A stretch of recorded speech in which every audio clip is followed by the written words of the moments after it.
Hello everyone. आप सभी लोगों का स्वागत है मेरे चैनल इंडियन एस्ट्रोनॉमी में। तो एवरीवन, आज हम लोग बात करने वाले हैं रॉकेट बिल्ड मटेरियल के बारे में। तो चलिए वीडियो को शुरू करते हैं।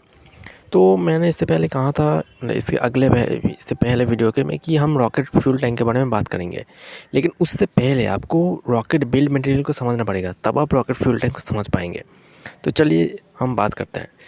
तो रॉकेट बिल्ड मटेरियल जो है, मतलब जिस मटेरियल से रॉकेट बनता है, मतलब जिस मेटल से या जिस मटेरियल से बनता है, तो उसमें कुछ कुछ रिक्वायरमेंट होता है कि आप उसमें मतलब क्या रिक्वायरमेंट है एक रॉकेट के, उसके हिसाब से आप मटेरियल चॉइस करेंगे। तो वैसे ही इस रॉकेट में भी बहुत सारे रिक्वायरमेंट्स होते हैं, ठीक है।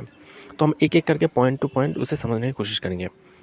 पहला मेन पॉइंट जो है वो है ये प्राइमरी स्ट्रक्चर है रॉकेट का। यानी अगर आप किसी भी रॉकेट को देखते हैं तो उसका जो प्राइमरी स्ट्रक्चर है, यानी मेन स्ट्रक्चर जो है, वो बहुत थिक नहीं है, मतलब वो बहुत पतला है, ठीक है। मतलब अगर आप रॉकेट का अगर वॉल को देखोगे तो आपको बाहर से लगेगा कि बहुत मजबूत है, नहीं, वो अंदर से बहुत पतला होता है।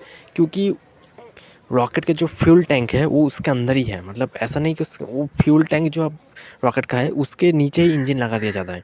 यानी आप जो रॉकेट देख रहे हो वो एक फ्यूल टैंक ही है, ठीक है। मतलब 90% फ्यूल टैंक ही है रॉकेट। तो इसीलिए उसे बहुत मजबूत होना पड़ेगा और साथ में काफ़ी हल्का भी रहना पड़ेगा, जिससे कि मास लॉस कम हो, ठीक है। इसीलिए जो बिल्ड मटेरियल चॉइस किया जाएगा वो मजबूत भी होना चाहिए और हल्का भी होना चाहिए। आप बात करते हैं 2 नंबर पॉइंट की। वो है केमिकल स्टेबिलिटी। यानी कि रॉकेट में जो केमिकल यूज़ होता है, मतलब जो फ्यूल यूज़ होता है या ऑक्सीडाइजर यूज़ होता है, वो होता है क्रायोजेनिक। यानी कि उसका जो टेम्परेचर है वो बहुत ठंडा होता है। यानी करीबन आप सोच सकते हैं -200 डिग्री सेल्सियस। यानी कि वो बहुत ठंडा है। मतलब नॉर्मल मेटल पे अगर आप उस टेम्परेचर में डालोगे तो वो कांच की तरह टूट जाएगा। मतलब उसका स्ट्रक्चर जो स्ट्रेंथ है वो घट जाएगा। तो इसीलिए एक ऐसा मेटल यूज़ करना पड़ता है रॉकेट में जो कि केमिकली स्टेबल होना चाहिए, कि अगर आप क्रायोजेनिक डालते हो या उसे निकालते हो तो कोई भी स्ट्रक्चर में कोई भी प्रॉब्लम ना हो। तो वो चीज़ ध्यान रखना पड़ता है। और 3 नंबर पॉइंट वो है कि ये जो टैंक होगा, मतलब जो भी टैंक आप यूज़ करेंगे, जो भी मटेरियल्स आप यूज़ करेंगे, उससे बहुत ज़्यादा हाई मजबूत होना चाहिए। यानी कि जो उसके अंदर प्रेशर रहेगा, ठीक है। मतलब आपने वैसा नहीं कि वो सिर्फ एक टैंक है तो आपने टैंक में डाल दिया, तो टैंक में फ्यूल डाल दिया, रॉकेट लॉन्च हो गया, नहीं। उसे प्रेशराइज़ करना पड़ता है, ठीक है। मतलब उसके मतलब वो बाहर से अंदर से जो है फूलने में लग, जैसे गुब्बारे होते हैं वैसे ही वो फूलने पे लगा होता है। कि अगर आप रॉकेट देखोगे टेस्टिंग तो आपको पता चलेगा कि रॉकेट जो है वो थोड़ा फूल के रहता है। तो इसका कारण वही है, इसके अंदर प्रेशराइज़ किया जाता है गैस से, ठीक है। जिससे कि जो फ्यूल का जो फ्लो है इंजन का वो बहुत स्मूथ हो। जितना स्मूथ फ्लो रहेगा उतना बढ़िया है रॉकेट के लिए, ठीक है। और इंजन के लिए भी बहुत बढ़िया है, क्योंकि इंजन में अगर कुछ भी गड़बड़ हुआ तो इंजन ब्लास्ट कर सकता है। इसलिए जो स्मूथ फ्लो के लिए उसे बहुत ज़्यादा प्रेशराइज़ करना पड़ता है। तो ये हो गया हमारा टैंक की बात। तो अब बात करते हैं कि इसमें मटेरियल्स क्या क्या है, मतलब कौन सा ऐसा मटेरियल है जो कि ये सारे रिक्वायरमेंट्स पूरे कर सकते हैं। तो बहुत कम मटेरियल्स हैं यहाँ पे। मैंने 4 मटेरियल्स का नाम लिखा है, यानी 4 मटेरियल्स, जो कि मैं यहाँ आपको बताऊँगा। तो इसमें पहला जो सबसे कॉमन मटेरियल आता है वो है एल्युमिनियम लिथियम एलॉय। यानी कि आप स्क्रीन पे देख सकते हो, ये जो है ये है एल्युमिनियम लिथियम एलॉय। यानी कि ये एल्युमिनियम होता है, कि एल्युमिनियम आप जो देखते हैं नॉर्मली, ये सब पहचानते हैं कि एल्युमिनियम क्या है, ठीक है। सबके घर में बर्तन हो गए एल्युमिनियम के, तो वही एल्युमिनियम है। लेकिन उसमें लिथियम डाला जाता है, ठीक है, मतलब मिक्स किया जाता है। तो लिथियम ऐसा नहीं कि वो 50-50 मिक्स होता है। मतलब आप सोचिए कि 90 से 95% एल्युमिनियम ही होता है और 5 to 10% लिथियम मिक्स किया जाता है, ठीक है। इससे जो एलॉय बनता है वो है एल्युमिनियम लिथियम एलॉय। अब बात आता है कि लिथियम डालने की ज़रूरत क्या है, एल्युमिनियम से ही काम बन जाता। बात सही है, लेकिन आपको ये समझना पड़ेगा कि एल्युमिनियम जो है हल्का तो है लेकिन वो मज़बूत नहीं है। मतलब एल्युमिनियम जो है उतना मज़बूत नहीं होता, तो उसको मज़बूती देने के लिए लिथियम मिक्स किया जाता है। तो ये हो गया पहला कॉमन जो मटेरियल है वो, ठीक है। आप कोई भी रॉकेट लीजिए, जैसे कि फैल्कन 9 हो जाए या कोई भी नॉर्मल जितने भी रॉकेट हैं, सब में एल्युमिनियम लिथियम एलॉय ही यूज़ होता है। तो अब बात करते हैं दूसरे नंबर जो मटेरियल है उसके बारे में। उसे मतलब बहुत मतलब रेयर मटेरियल है आप कह सकते हैं, और वो है टाइटेनियम। टाइटेनियम जो है वो बहुत ज़्यादा हल्का होता है। मतलब आपको पता होगा कि टाइटेनियम जो है वो स्टील जैसा ही मजबूत होता है और साथ में एल्युमिनियम जैसा हल्का होता है। यानी ये रॉकेट बनाने के लिए एकदम परफेक्ट है। लेकिन इसमें कुछ प्रॉब्लम है, जैसे कि ये बहुत महंगा मटेरियल है। तो एल्युमिनियम मतलब टाइटेनियम से कोई भी रॉकेट आज तक बना नहीं है, मतलब बन सकता है लेकिन किसी ने बनाया नहीं क्योंकि बहुत महंगा है, तो इसीलिए टाइटेनियम से रॉकेट नहीं बनता। पर ये भी एक मटेरियल है जिससे कि रॉकेट बन सकता है, वो भी बहुत अच्छा। ठीक है, अब हम बात करते हैं 3 नंबर मटेरियल की, जो कि मतलब एक तरीके से मैजिक मटेरियल भी आप कह सकते हो, हाँ, और वो है कार्बन फाइबर। तो कार्बन फाइबर जो है आपको पता है कि बहुत सारे कार में यूज़ होता है, या जैसे कि जंबो जेट हो जाए वो भी कार्बन फाइबर से ही बनता है।